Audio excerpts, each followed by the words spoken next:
বিধানসভা নিৰ্বাচন সমাগত আৰু বিধানসভা নিৰ্বাচনৰ প্ৰাক মুহূৰ্তত এখন গাঁৱৰ লোকে আসলে ভোট বৰ্জনৰ সিদ্ধান্ত গ্ৰহণ কৰিছে আৰু মই বৰ্তমান উপস্থিত আছোঁ শিৱসাগৰ জিলাৰ বকতাত আৰু বৰদেউহা অঞ্চলৰ এই গাঁৱৰ লোকসকলে এইবাৰ ভোট বৰ্জনৰ সিদ্ধান্ত গ্ৰহণ কৰিছে আৰু স্থানীয় লোক আছে আমি তেওঁলোকৰ পৰা জানিম আমি দেখিছোঁ যে আপোনালোকৰ গাঁৱৰ যিটো পথ বহু অৱস্থা বেয়া জৰাজীৰ্ণ কি ক'ব এইটো আমি বিভাগীয় কৰ্তৃপক্ষক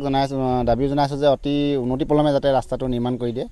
আমি দাবী জনাইছোঁ অন্যথা আমি এই অঞ্চলৰ ৰাইজে ভোট বৰ্জনৰ সিদ্ধান্ত গ্ৰহণ কৰিছোঁ কিমান পৰিয়াল আছে গাঁওখনত 45টামান পৰিয়াল আছে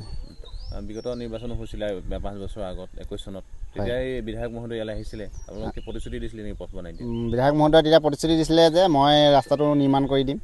যদি মই জয় হওঁ বুলি ক'লে আৰু তেওঁ অলৰেডি মানে জিকি আজি তেওঁৰ গাড়ীহে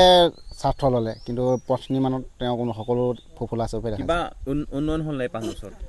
5 বছৰতো আমি ইয়াত দেখাতো এটা পথ নিৰ্মাণ কৰা নেদেখিলে বৰদেউহা অঞ্চলত এটা পথো নিৰ্মাণ কৰা নাই তেওঁ একো নকৰিলে একেবাৰে বৰদেউহা অঞ্চলত মানে এটা পথ নিৰ্মাণ কৰা নাই ভোট বৰ্জনৰ সিদ্ধান্ত লৈছোঁ আৰু আছে এজন যুৱক আমি তেওঁৰ পৰা জানিম কি ক'ব ক'বলৈ কি আছে ৰাস্তাটো আজি ইমান বছৰ হৈ গ'ল বনাই দিয়া নাই যি পইচা আহিছে মানুহৰ একাউণ্টত সোমাই দিছিলে আপোনাৰ জব কাৰ্ডৰ এটা আঁচনিত সেই পইচাটো মানুহৰ পৰা ৱাৰ্ড মেম্বাৰ উলিয়াই নিলে এতিয়া প্ৰেচিডেণ্ট হ'ল ৱাৰ্ড মেম্বাৰ সেই পইচাটো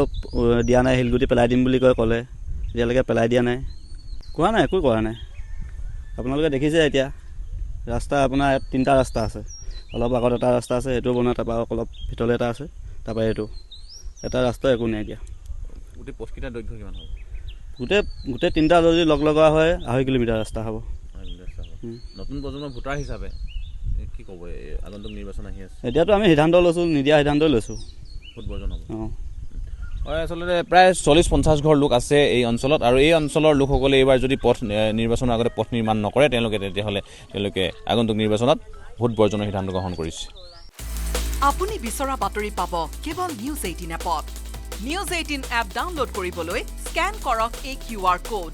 গুগল প্লে ষ্টৰতো পাব এই নিউজ 18 এপ